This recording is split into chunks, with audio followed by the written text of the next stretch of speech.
बिस्मिल्लाहिर्रहमानिर्रहीम अस्सलाम वालेकुम। Welcome to the farming tips में शाहिद अली अवान की जानिब से खुश आमदीद।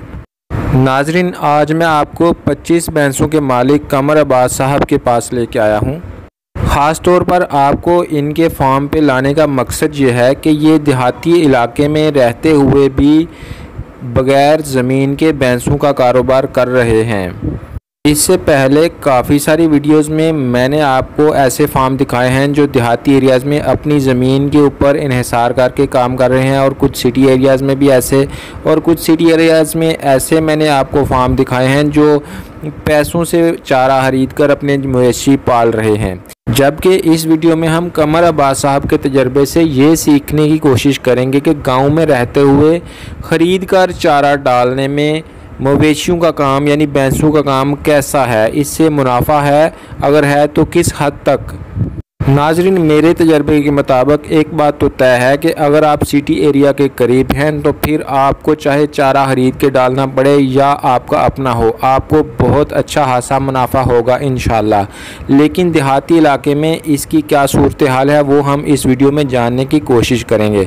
इससे पहले कि हम इंटरव्यू शुरू करें, आपको याद दिलाता चलूँ कि अगर आप हमारे चैनल पर नए हैं या अभी तक आपने चैनल सब्सक्राइब नहीं किया तो जल्दी से चैनल को सब्सक्राइब करके बेल आइकन दबाएँ ताकि हर नई बनने वाली वीडियो की इत्तला आप तक बर वक्त पहुंच सके। तो चलें प्रॉपर इंटरव्यू स्टार्ट करते हैं। वालेकुम सलाम जी। क्या हाल है जी भाजी? ठीक ठाक भाजी। अपना नाम तो दस्यो जरा। ना कमर अब्बास ते जगह केड़ी जी? नंदीपुर सरकुला दे आसार डेरा है नाल पर। ठीक हो गया जी। पंजी मजा रखियां ने। पंजी मजा तो रखियां ने भाजी। मझ ज्यादा से ज्यादा कितना दूध दे देंगे? ज्यादा से ज्यादा बड़ी को साम करेगा तो 13-14 किलो। 13-14 किलो जी। ਤੁਹਾਡਾ ਫੀ ਜਾਨਵਰ ਰੋਜ਼ਾਨਾ ਕਿੰਨੀ ਖੁਰਾਕ ਖਾ ਜਾਂਦਾ ਹੈ? ਖੁਰਾਕ ਭਾਜੀ 3-3 ਕਿਲੋ ਵੀ ਵੰਡਾ ਲਾਓ। ਹਾਂ ਅੱਛਾ, 5 ਜਾਨਵਰ ਨੇ ਉਹਨਾਂ ਦਾ ਹਿਸਾਬ ਕਰ ਲਓ। ਨਹੀਂ, ਮੇਰਾ ਕਹਿਣ ਦਾ ਮਤਲਬ ਹੈ ਕਿ ਇੱਕ ਜਾਨਵਰ ਰੋਜ਼ਾਨਾ ਕਿੰਨੇ ਪੈਸਿਆਂ ਦੀ ਖੁਰਾਕ ਖਾ ਜਾਂਦਾ? ਕਿੰਨੇ ਦੇ ਪੱਠੇ, ਕਿੰਨੇ ਦਾ ਚਾਰਾ, ਕਿੰਨੇ ਦਾ ਵੰਡਾ? ਤੁਹਾਡਾ ਇੱਕ ਜਾਨਵਰ ਤੇ ਖਰਚਾ ਕਿੰਨਾ ਆ ਜਾਂਦਾ ਇੱਕ ਜਾਨਵਰ? 500 ਰੁਪਇਆ। 500 ਜੀ। ਉਹ ਚ ਤੁਹਾਨੂੰ ਹਾਸਲ ਕੀ ਹੁੰਦਾ? 13 ਕਿਲੋ ਦੁੱਧ ਰੋਜ਼ਾਨਾ? 13 ਕਿਲੋ ਸਾਰੀਆਂ ਨਹੀਂ ਨਾ ਦੇਦੀਆਂ। ਹਾਂ ਹਾਂ, ਅੱਗੋਂ ਖੰਗੜੀਆਂ ਵੀ ਹੁੰਦੀਆਂ ਨੇ। 13 ਕਿਲੋ ਤੇ ਇਹੋ ਹੀ ਚਲੋ 4 ਮਹੀਨੇ ਡੰਗਰ ਦਈ ਜਾਂਦਾ ਜਦੋਂ ਤਾਜ਼ਾ ਹੁੰਦਾ। ਅੱਛਾ, ਉਹਦੇ ਤੋਂ ਬਾਅਦ ਉਹੀ 5-6 ਕਿਲੋ 5-6 ਕਿਲੋ। ਤੇ ਜੇ ਓਵਰਆਲ ਹਿਸਾਬ ਲਾਈਏ ਤੇ ਮੱਝਾਂ ਦਾ ਕੰਮ ਫਾਇਦਾਮੰਦ ਹੈ ਕਿ ਨੁਕਸਾਨਦੇਹ? ਫਾਇਦਾ ਹੈ ਵੇ ਜੇ ਅਗਰ ਪਹਿਲੀ ਬਨਾਪਣਾ ਹੋਏ ਤੇ। ਕਈ ਲੋਕ ਮੈਂ ਦੇਖੇ ਨੇ ਉਹ ਆਂਦੇ ਨੇ ਕਿ ਅਸੀਂ ਮੁੱਲ ਦੇ ਪੱਠੇ ਪਾਣੇ ਆ, ਫਿਰ ਵੀ ਅੱਲਾ ਦਾ ਸ਼ੁਕਰ ਹੈ ਫਾਇਦਾ ਹੋ ਰਿਹਾ ਹੈ, ਤੇ ਉਹ ਵੀ ਤੇ ਕਰਦੇ ਨੇ ਫਾਇਦਾ। ਉਹ ਭਾਜੀ ਸ਼ਹਿਰ ਦੇ ਲੋਕਾਂ ਨੂੰ ਫਾਇਦਾ ਅੱਧੀ ਝਿੱਕ ਤੇ ਦਾ ਆਪਣਾ ਦੁੱਧ ਉਹ ਕਿਸ ਤਰ੍ਹਾਂ 100 ਰੁਪਏ ਕਿਲੋ ਜਾਂਦਾ ਤਾਜ਼ਾ ਚੁੰਦਿਆ ਸਾਰ। ਹਾਂ ਹਾਂ ਹਾਂ, 120 ਰੁਪਏ ਕਿਲੋ। 120 ਰੁਪਏ ਕਿਲੋ ਜਾਂਦਾ ਹਾਂਜੀ ਸ਼ਹਿਰ 120 ਰੁਪਏ ਕਿਲੋ ਜਾਂਦਾ ਹੈ। ਠੀਕ ਹੈ, ਯਾਨੀ ਤੁਹਾਡਾ ਕਹਿਣ ਦਾ ਮਤਲਬ ਹੈ ਕਿ ਅਗਰ ਸ਼ਹਿਰ ਦੇ ਕਰੀਬ ਫਾਰਮ ਹੈ ਤੇ ਫਿਰ ਮੁੱਲ ਦਾ ਪੱਠਾ ਵਾਰਾ ਖਾ ਜਾਂਦਾ। ਵਾਰਾ ਖਾ ਜਾਂਦਾ। ਪਿੰਡ ਦੇ ਵਿੱਚ ਰਹਿ ਕੇ ਸਸਤਾ ਦੁੱਧ ਦੇ ਕੇ ਫਿਰ ਤੁਹਾਨੂੰ ਮੁੱਲ ਦਾ ਪੱਠਾ ਵਾਰਾ ਨਹੀਂ ਖਾਣਾ, ਫਿਰ ਤੁਹਾਡੇ ਆਪਣੇ ਪੱਠੇ ਹੋਣੇ ਚਾਹੀਦੇ ਨੇ, ਫਿਰ ਤੁਹਾਨੂੰ ਕੁਝ ਇਹਦੇ ਚ ਫਾਇਦਾ ਹੋ ਸਕਦਾ। ਅੱਛਾ, ਤੁਸੀਂ ਇਹ ਦੱਸੋ ਕਿ ਅਗਰ ਕਿਸੇ ਬੰਦੇ ਨੇ ਮੱਝ ਲੈਣੀ ਹੋਏ ਤੇ ਉਹ ਕਿਹੜੀਆਂ ਚੀਜ਼ਾਂ ਵੇਖ ਕੇ ਮੱਝ ਖਰੀਦੇ? ਮੱਝ ਦੀ ਕਿਹੜੀ ਚੀਜ਼ ਵੇਖਣ ਤੋਂ ਬਾਅਦ ਮੱਝ ਦੀ ਕੀਮਤ ਦਾ ਫੈਸਲਾ ਹੁੰਦਾ ਕਿ ਇਹ ਮੱਝ ਇੰਨੇ ਦੀ ਹੋਣੀ ਚਾਹੀਦੀ? ਮੱਝ ਭਾਜੀ ਉਹਦੀ ਧੁੰਨੀ ਕੋਲੀ ਨਹੀਂ ਹੋਣੀ ਚਾਹੀਦੀ। ਠੀਕ ਹੈ। ਪਤਲ ਜੰਮ ਹੋਣੀ ਚਾਹੀਦੀ ਹੈ। ਠੀਕ ਹੈ। ਤੇ ਸੋਹਣੀ ਸਾਣੀ ਹੋਣੀ ਚਾਹੀਦੀ ਹੈ। ਪਤਲੀ ਚਮੜੀ ਹੋਏ, ਸੋਹਣੀ ਸਾਣੀ ਹੋਏ, ਧੁੰਨੀ ਕੋਲੀ ਨਾਲ। ਧੁੰਨੀ ਕੋਲੀ ਹੋਣ ਦਾ ਕੀ ਨੁਕਸਾਨ ਹੁੰਦਾ? ਆਂਦੇ ਨੇ ਉਹਦੀ ਸਜਾਵਟ ਬਹੁਤੀ ਹੁੰਦੀ ਹੈ ਡੰਗਰ ਦੀ। ਨਾ ਹੋਣ ਦਾ? ਹਾਂਜੀ। ਅਸੀਂ ਦੁੱਧ ਦੇ ਲਿਹਾਜ਼ ਨਾਲ ਪੁੱਛਣਾ ਹੈ ਕਿ ਦੁੱਧ ਦੇ ਉੱਤੇ ਉਹਦਾ ਕੀ ਅਸਰ ਹੈ? ਦੁੱਧ ਦੇ ਉੱਤੇ ਕੋਈ ਅਸਰ ਨਹੀਂ ਉਹਦਾ। ਦੁੱਧ ਤੇ ਕੋਈ ਅਸਰ ਨਹੀਂ। ਉਹ ਅੱਗੋਂ ਵਿਕਰੀ ਵਾਸਤੇ ਚੰਗਾ ਹੁੰਦਾ ਹੈ। ਅੱਛਾ, ਠੀਕ ਹੈ।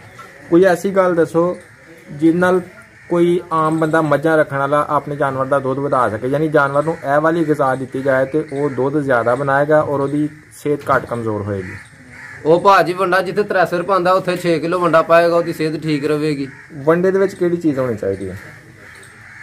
ਮਤਲਬ ਕਿਹੜੀ ਚੀਜ਼ਾਂ ਦਾ ਵੰਡਾ ਹੋਣਾ ਚਾਹੀਦਾ? ਵੰਡੇ ਮੁਖਤਲਿਫ ਚੀਜ਼ਾਂ ਦੇ ਹੁੰਦੇ ਨੇ।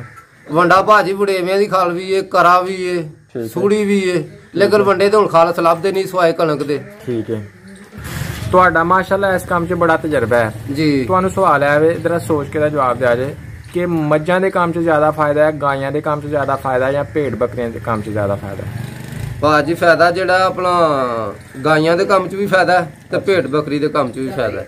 ਮੱਝਾਂ ਨਾਲ ਜ਼ਿਆਦਾ ਫਾਇਦਾ ਹੈ ਜੀ। ਤੇ ਫਿਰ ਮੱਝਾਂ ਦੀ ਕਿਹੜੀ ਖੂਬੀ ਦੀ ਬੁਨਿਆਦ ਤੇ ਤੁਸੀਂ ਉਹਨਾਂ ਦਾ ਇੰਤਖਾਬ ਨਹੀਂ ਕੀਤਾ ਤੇ ਮੱਝਾਂ ਦਾ ਇੰਤਖਾਬ ਕੀਤਾ ਹੈ? ਮੱਝਾਂ ਦੀ ਕਿਸ ਗੱਲ ਦੀ ਬੁਨਿਆਦ ਤੇ ਤੁਸੀਂ ਇਹਨਾਂ ਦਾ ਇੰਤਖਾਬ ਕੀਤਾ? ਮੱਝ ਭਾਜੀ ਫੰਡਰ ਵੀ ਨਿਕਲਦੀ ਹੈ ਜੀ, ਉਹਦੇ ਥਣ ਵੀ ਰਹਿ ਸਕਦੇ ਨੇ। ਠੀਕ ਹੈ।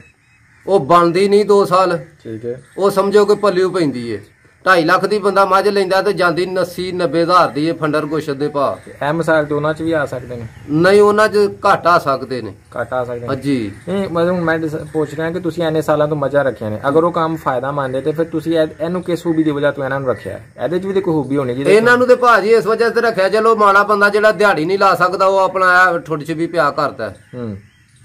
ਨਾਲੇ ਪਿਓ ਦਾ ਤੇ ਅਕਸਰ ਜੱਟ ਜਿਹੜੇ ਨੇ ਆਪਣਾ ਉਹ ਡੰਗਰਾਂ ਚ ਹੀ ਰਹੇ ਨੇ। ਯਾਨੀ ਕੋਈ ਖਾਸ ਵਜ੍ਹਾ ਨਹੀਂ ਜਿਹਦੀ ਵਜ੍ਹਾ ਤੋਂ ਹੈ ਰੱਖਿਆ? ਹਾਂਜੀ, ਬਸ ਜੋ ਚੱਲਦਾ ਹੈ ਤਾਂ ਉਹੀ ਰੱਖਿਆ। ਹਾਂਜੀ ਬਿਲਕੁਲ ਠੀਕ ਹੈ। ਅੱਛਾ ਸਰ, ਤੁਸੀਂ ਇਹ ਦੱਸੋ ਕਿ ਮੱਝਾਂ ਕਿਸੇ ਨਵੇਂ ਬੰਦੇ ਨੇ ਖਰੀਦਣਾ, ਮੱਝਾਂ ਦਾ ਕਾਰੋਬਾਰ ਕਰਨਾ ਹੋਏ ਤੇ ਉਹ ਛੋਟੀਆਂ ਕੱਟੀਆਂ ਲੈ ਕੇ ਸ਼ੁਰੂ ਕਰੇ, ਝੋਟੀਆਂ ਝੋਟੇ ਲੈ ਕੇ ਸ਼ੁਰੂ ਕਰੇ, ਜਾਂ ਸੂਈਆਂ ਔਰ ਕੁਛ ਬਗੈਰ ਸੂਈਆਂ ਮੱਝਾਂ ਲੈ ਕੇ ਸ਼ੁਰੂ ਕਰੇ?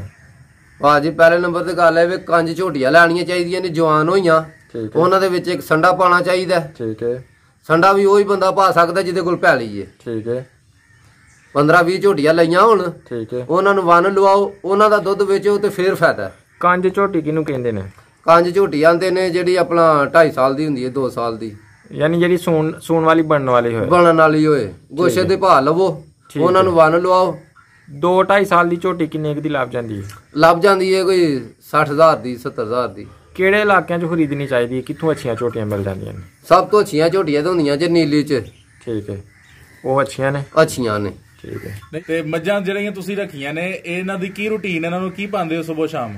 ਇਹਨਾਂ ਨੂੰ ਪਾਈ ਦੀ ਜੇ ਚਰੀ, ਪੱਠੇ ਉੱਤੇ, ਸਿਰ ਵੰਡਾ। ਅੱਛਾ, ਸਵੇਰ ਇਹਨਾਂ ਨੂੰ ਦੁੱਧ ਕਿੰਨੇ ਵਜੇ ਚਾਹੁੰਦੇ ਹੋ ਉਹਨਾਂ ਦਾ? ਸਵੇਰ ਦੁੱਧ 6 ਵਜੇ, ਤੇ ਉਹਦੇ ਬਾਅਦ ਡੰਗਰ ਬਾਹਰ ਲਾਈ ਜਾਂਦੇ ਹੋ? ਹਾਂਜੀ।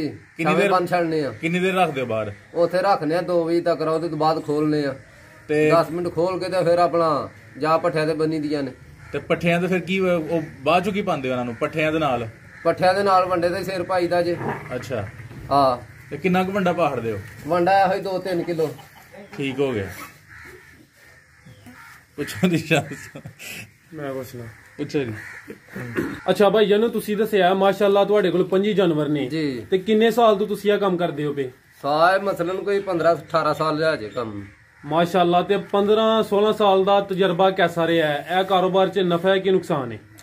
ਤੇ ਨਫਾ ਹੈ ਜੇ ਪਹਿਲੀ ਬਣਾ ਆਪਣਾ ਹੋਏ ਤੇ ਜੇ ਹਰ ਸ਼ੈ ਮੁੱਲ ਦੀ ਹੋਏ ਤੇ ਫਿਰ ਬਿਲਕੁਲ ਨਹੀਂ ਡੰਗਰਾਂ ਦਾ ਕੰਮ ਕਰਨਾ ਚਾਹੀਦਾ, ਛੱਡਣੇ ਚਾਹੀਦੇ ਨੇ। ਇਸ ਵਜ੍ਹਾ ਸੇ ਹਕੂਮਤ ਨਾਲ ਸਾਥ ਨਹੀਂ ਦਿੰਦੀ। ਹਕੂਮਤ ਸਾਥ ਦਵੇ ਤੇ ਫਿਰ ਕਾਰੋਬਾਰ ਚੱਲਦੇ ਨੇ। ਹਕੂਮਤ ਕੋ ਕਿਹੜਾ ਸਾਥ ਮੰਗਣਾ ਚਾਹੁੰਦੇ ਹੋ? ਸਾਥ ਇਹੋ ਹੀ ਮੰਗਣਾ ਚਾਹੁੰਦੇ ਆ, ਕੋਈ ਬੰਦਾ ਕੋ ਸਾਲ ਦਾ ਕੋਈ 2-3 ਲੱਖ ਰੁਪਈਆ ਦਵੇ, ਆਪਣੇ ਕਾਰੋਬਾਰ 'ਚ ਪਾਏ, ਕਾਰੋਬਾਰ ਕਾਫੀ ਕਰੇ। ਹਕੂਮਤ ਕਿਹਨੂੰ ਦੇਗੀ ਪੈਸੇ? ਹਕੂਮਤ ਜਿੰਨਾ ਹਕੂਮਤ ਬਣਾਈ ਏ ਇਹ ਉਹਨਾਂ ਨੂੰ ਕਰਨਾ ਚਾਹੀਦਾ। ਅੱਛਾ, ਤੁਹਾਡੀ ਡਿਮਾਂਡ ਹੈ ਕਿ ਹਕੂਮਤ ਵੀ ਤੁਹਾਡਾ ਸਾਥ ਦੇ, ਸਾਥ ਦਵੇ ਤੇ ਫਿਰ ਕੰਮ ਚੱਲਦੇ ਨੇ। ਅੱਛਾ, ਤੁਹਾਡੇ ਹਕੂਮਤ ਸਾਥ ਦੇਣ ਦੀ ਬਜਾਏ ਆਪਣਾ ਵੰਡਾ ਮਹਿੰਗਾ ਕਰ ਗਈ ਏ। ਦੁੱਧ ਦਾ ਰੇਟ ਉੱਥੇ ਹੀ ਏ। ਦੁੱਧ ਦਾ ਕੀ ਰੇਟ ਹੈ ਅੱਜ ਕੱਲ? ਦੁੱਧ ਦਾ ਰੇਟ ਜੇ 80-85 ਦੋਧੀਆਂ ਕੋ ਜਿਹੜੇ ਚੁੱਕਦੇ ਨੇ ਮੱਝਾਂ ਵਾਲਿਆਂ ਕੋਲੋਂ। ਅੱਛਾ, ਦੁੱਧ ਹੀ ਲੈ ਕੇ ਜਾਂਦੇ ਨੇ ਜੀ। ਤੁਹਾਡੇ ਕੋਲ ਜਿਹੜੀਆਂ ਮੱਝਾਂ ਨੇ ਉਹ ਕਿਹੜੀ ਨਸਲ ਦੀਆਂ ਨੇ? ਉਹ ਕਿਹੜੀ ਨਸਲ ਦੀਆਂ ਨੇ? ਇੱਥੋਂ ਦੀਆਂ ਹੀ ਨੇ, ਹੋਰ ਕਿਹੜੀ ਨਸਲ ਦੀਆਂ ਜੇ ਸਰ? ਨੀਲੀ ਦੀਆਂ, ਉਧਰੋਂ ਆਪਣਾ ਕਾੜੇ ਦੀਆਂ। ਅੱਛਾ, ਆਰਫ ਵਾਲਾ। ਠੀਕ ਹੈ। ਨਹੀਂ, ਤੁਸੀਂ ਦੱਸਿਆ ਕਿ ਜਿਹੜੀਆਂ ਮੱਝਾਂ ਫੰਡਰ ਹੋ ਜਾਂਦੀਆਂ ਨੇ ਜਾਂ ਉਹ ਨਹੀਂ ਬਣਦੀਆਂ ਤੇ ਉਹ ਨੁਕਸਾਨ ਦਿੰਦੀਆਂ ਨੇ, ਲੇਕਿਨ ਜਦੋਂ ਉਹ ਬਣ ਜਾਂਦੀਆਂ ਨੇ ਤੇ ਫਿਰ ਉਹ ਨੁਕਸਾਨ ਪੂਰਾ ਨਹੀਂ ਕਰ ਛੱਡਦੀਆਂ? ਉਹ ਤੇ ਭਾਜੀ ਫਿਰ ਆਪਣਾ ਇੱਕ ਡੰਗਰ ਹੀ ਸਾਲ ਬਾਅਦ 1.5 ਸਾਲ ਬਾਅਦ ਬਣਦਾ ਤੇ ਉਹ ਫਿਰ ਉਹਨੂੰ ਸਾਲ ਪੱਠੇ ਪਾਣੇ ਪੈਂਦੇ ਨੇ, ਫਿਰ ਵੰਨ ਲੱਗਦਾ।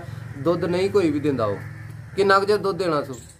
ਨਹੀਂ, ਅਗਰ ਬਣ ਗਈ ਉਹਨਾਂ ਨੂੰ ਕੱਟੀ ਕੱਟਾ ਵੀ ਦੇ ਛੜਿਆ, ਕੀ ਉਹਦਾ ਫਾਇਦਾ ਜਾਂ ਜਿਹੜਾ ਨੁਕਸਾਨ ਹੋਇਆ ਉਹ ਤੁਸੀਂ ਫਾਇਦਾ ਦੁਬਾਰਾ ਨਹੀਂ ਉਹਦੇ ਕੋਲ ਲੈ ਸਕਦੇ? ਲੈ ਸਕਦੇ ਅਗਰ ਜੇ ਪਹਿਲੀ ਬਣਾ ਹੋਏ ਤੇ ਫਿਰ ਬੰਦਾ ਸਰਮਾਏਦਾਰ ਹੋਏ ਤੇ। ਇਹਦੀ ਤੁਹਾਡੀ ਗੱਲ ਬਾਰ-ਬਾਰ ਇਹੀ ਆ ਰਹੀ ਹੈ ਕਿ ਅਗਰ ਪਹਿਲੀ ਜਾਂ ਬੰਨਾ ਆਪਣਾ ਹੈ ਤੇ ਫੇਰ ਜਾ ਕੇ ਹਾਂਜੀ, ਤੇ ਜਿਹੜੇ ਬੰਦੇ ਨੇ ਭਾਜੀ ਮੁੱਲ ਲੈ ਕੇ ਪਾਲੇ ਨੇ ਉਹਨੇ ਕਿੰਨਾ ਕੁ ਚਿਰ ਬਣਨੀ ਹੈ? ਅੱਛਾ, ਅਗਰ ਇੱਕ ਡੰਗਰ ਬਹੁਤਾ ਤੰਗ ਕਰਦਾ ਹੁੰਦਾ, ਫੋਰ ਐਗਜ਼ਾਮਪਲ ਉਹ ਨਹੀਂ ਦੁੱਧ ਵੀ ਨਹੀਂ ਦੇ ਰਿਹਾ ਔਰ ਉਹ ਬਣਦਾ ਵੀ ਨਹੀਂ ਪਿਆ, ਬਿਲਕੁਲ, ਤੇ ਫਿਰ ਉਹਨੂੰ ਤੁਸੀਂ ਕੱਢ ਛੱਡਦੇ ਹੋ? ਉਹਨੂੰ ਕੱਢ ਛੱਡਨੇ ਆ। ਉਹ ਕਿਸ ਭਾਅ ਤੇ ਕੱਢਦੇ ਹੋ? ਉਹ ਇਹੋ ਹੀ 70,000 ਦੀ, 80,000 ਦੀ। ਤੇ ਉਹ ਇੱਥੇ ਲੋਕਲ ਮਾਰਕੀਟ 'ਚ ਵਿਕ ਜਾਂਦੀ ਹੈ? ਹਾਂਜੀ, ਅੱਡਿਆਂ ਦੇ ਵਿਕ ਜਾਂਦੀ ਹੈ? ਅੱਡਿਆਂ ਤੇ। ਅੱਛਾ, ਗੋਸ਼ਤ ਵਾਲੇ ਲਾਈ ਜਾਂਦੇ ਨੇ। ਬਾਈ ਇਹ ਦੱਸੋ ਕਿ ਕੁਝ ਜਾਨਵਰਾਂ ਨੂੰ ਜਿਹੜੇ ਦੁੱਧ ਦੇਣ ਵਾਲੇ ਜਾਨਵਰ ਨੇ ਮਸਲਾ ਹੋ ਜਾਂਦਾ, ਜਿਸ ਤਰ੍ਹਾਂ ਸਾੜੂ ਥਣ ਦਾ, ਸਾੜੂ ਦਾ ਮਸਲਾ ਹੋ ਜਾਂਦਾ, ਉਹਦਾ ਕੋਈ ਹੱਲ ਹੈ ਵਿਦੇਸੀ? ਉਹਦਾ ਦੇਸੀ ਹੈ ਜੇ ਥੋਮ ਕਿਲੋ ਥੋਮ ਲੈ ਲੈਣਾ ਤੇ 3 ਪਾ ਦੇਸੀ ਘਿਓ। ਠੀਕ ਹੈ। ਉਹ ਪਾ 1.5 ਪਾ ਜਿਹੜਾ ਨਾ ਖੀਰ ਬਣਾਣੀ ਧਰ ਛੱਡਣੀ ਚਾਹੀਦੀ ਹੈ। ਠੀਕ ਹੈ। ਜਦੋਂ ਚੰਗੀ ਤਰ੍ਹਾਂ ਗਲ ਜੇ ਨਾ ਰਿੱਝ ਜੇ ਜੀ ਜੀ ਤੇ ਫਿਰ 3 ਡੰਗ ਜਿਹੜਾ ਇਹਨਾਂ ਨੂੰ ਘਿਓ ਤੇ ਥੋਮ ਇਹਦੀ ਕੜੀ ਦੇਣੀ ਚਾਹੀਦੀ ਹੈ। ਮੂੰਹ ਖੋਰ ਬੜੀ ਗੰਦੀ ਬਿਮਾਰੀ ਹੈ ਜਾਨਵਰਾਂ ਦੇ ਮਾਮਲੇ 'ਚ, ਇਹਦਾ ਕੋਈ ਦੇਸੀ ਨੁਸਖਾ ਹੈ ਵੇ? भाई असी तो मिर्चा शर्चा ही देंगे जे, होर नहीं या दूसरा मसाला देसी ਜਿਹੜਾ ਬਾਜ਼ਾਰੀ ਬਣਿਆ ਹੁੰਦਾ। ਹਾਂ ਤੇ ਇਹ ਜਿਹੜੇ ਜਦੋਂ ਮੱਝਾਂ ਬਿਮਾਰ ਹੁੰਦੀਆਂ ਨੇ ਕੋਈ ਟੀਕੇ ਸ਼ੀਕੇ ਆਪ ਹੀ ਲਾ ਲੈਂਦੇ ਜਾਂ ਡਾਕਟਰ ਨੂੰ ਬੁਲਾਉਂਦੇ ਹੋ? ਆਪ ਹੀ ਵੀ ਲਾ ਲੈਂਦੇ ਨੇ, ਜਦੋਂ ਡੰਗਰ ਬਹੁਤਾ ਜ਼ਿਆਦਾ ਤੰਗ ਹੋਏ ਉਦੋਂ ਡਾਕਟਰ ਨੂੰ ਬੁਲਾ ਲਈਦਾ। ਨਾਂ ਦੱਸ ਸਕਦੇ ਹੋ ਟੀਕਿਆਂ ਦੇ ਕਿਹੜੇ ਕਿਹੜੇ ਲਾਉਂਦੇ ਹੋ? ਅਸੀਂ ਤੇ ਆਹੀ ਲਾਉਂਦੇ ਜੇ 5 ਗ੍ਰਾਮ ਦਾ ਬੁਖਾਰ ਸ਼ਾਰ ਹੋਏ ਤੇ, ਜਾਂ ਐਸਾ ਵਾਲਾ 20-12 ਵਿੱਚ ਰਲਾ ਕੇ 5 ਗ੍ਰਾਮ ਦੇ। ਸਹੀ ਠੀਕ। ਤੇ ਆਮ ਰੂਟੀਨ 'ਚ ਵੀ ਜਾਨਵਰਾਂ ਨੂੰ ਕੋਈ ਮਿਰਚ ਮਸਾਲਾ ਦਿੰਦੇ ਹੋ? ਆਮ ਰੂਟੀਨ 'ਚ ਅੱਠੀ ਦਿਨੀ ਜ਼ਰੂਰ ਦੇਣਾ ਚਾਹੀਦਾ ਡੰਗਰਾਂ ਨੂੰ ਮਿਰਚ ਮਸਾਲਾ। ਕੀ ਚੀਜ਼ ਦਿੰਦੇ ਹੋ ਉਹਨਾਂ ਨੂੰ ਅੱਠੀ ਦਿਨੀ? ਗੰਡੇ, ਹਰੀ ਮਿਰਚ, ਅਦਰਕ, ਕਾਲਾ ਲੂਣ। ਕਿੰਨੀ ਮਿਕਦਾਰ 'ਚ ਦਿੰਦੇ ਹੋ ਇਹ ਅੱਠੀ ਦਿਨੀ? ਕਿੰਨਾ ਦਿੰਦੇ ਹੋ? ਇਹੋ ਹੀ ਕੋਈ ਪਾਕ ਹੋਣਾ ਚਾਹੀਦਾ। ਜਦੋਂ ਇੱਕ ਮੱਝ ਸੌਂਦੀ ਹੈ ਉਹਦਾ ਦੁੱਧ ਸਹੀ ਹੁੰਦਾ ਹੈ, ਲੇਕਿਨ ਜਦੋਂ ਹੌਲੀ ਹੌਲੀ ਉਹਦਾ ਦੁੱਧ ਘਟਣ ਲੱਗ ਪੈਂਦਾ ਤੇ ਉਹ ਦੁੱਧ ਵਧਾਉਣ ਵਾਸਤੇ ਕੀ ਕਰਦੇ ਹੋ? ਵੰਡਾ ਹੀ ਇਸਤੇਮਾਲ ਕਰੀਦਾ ਜੇ। ਅੱਛਾ, ਦੁੱਧ ਵਧਾਉਣ ਵਾਸਤੇ ਹੋਰ ਕੋਈ ਨੁਸਖਾ ਹੈ? ਨਾ ਜੀ ਬਿਲਕੁਲ ਕੋਈ ਨਹੀਂ। ਵੰਡਾ ਜ਼ਿਆਦਾ ਦਿੰਦੇ ਹੋ? ਹਾਂ ਠੀਕ। ਜਾਂ ਗਰਮੀ ਦਾ ਮੌਸਮ ਹੋਏ ਤੇ ਤੇਲ ਦੇਈਦਾ, ਦਹੀਂ, ਤੇਲ, ਸ਼ੱਕਰ। ਠੀਕ ਹੈ। ਕੋਈ ਐਸੀ ਗੱਲ ਜਿਹੜੀ ਤੁਸੀਂ ਦੱਸਣਾ ਚਾਹੁੰਦੇ ਹੋ ਉਹਨਾਂ ਬੰਦਿਆਂ ਨੂੰ ਜਿਹੜੇ ਡੰਗਰ ਰੱਖਣਾ ਚਾਹੁੰਦੇ ਨੇ ਔਰ ਲੋਕਾਂ ਨੂੰ ਘੱਟ ਪਤਾ ਹੈ, ਕੋਈ ਐਸੀ ਗੱਲ ਤੁਹਾਡੇ ਕੋਲ ਆਵੇ? ਲੋਕਾਂ ਨੂੰ ਘੱਟ ਪਤਾ? ਹਾਂ, ਜਿਹੜੀ ਕੋਈ ਮਸ਼ਵਰਾ ਤੁਸੀਂ ਦੇਣਾ ਚਾਹੋ ਇਹ ਡੰਗਰ ਰੱਖਣ ਦੇ ਬਾਰੇ? ਜੀ, ਡੰਗਰ ਰੱਖਣ ਦੇ ਬਾਰੇ। ਕੋਈ ਬੰਦਾ ਰੱਖਣਾ ਚਾਹੁੰਦਾ ਉਹਨੂੰ ਨਹੀਂ ਗੱਲਾਂ ਦਾ ਪਤਾ, ਕੋਈ ਐਸੀ ਗੱਲ ਅਹਿਮ ਤੁਸੀਂ ਦੱਸਣਾ ਚਾਹੋ? ਅਸੀਂ ਤੇ ਭਾਜੀ ਇਹੀ ਕਹਿੰਦੇ ਆ ਕਿ ਪਹਿਲੀ ਬਣਾਏ ਤੇ ਡੰਗਰ ਰੱਖੋ, ਅਗਰ ਉਹ ਬੰਦਾ ਕੋਈ ਸਮਝਦਾਰ ਹੋਏ ਤੇ।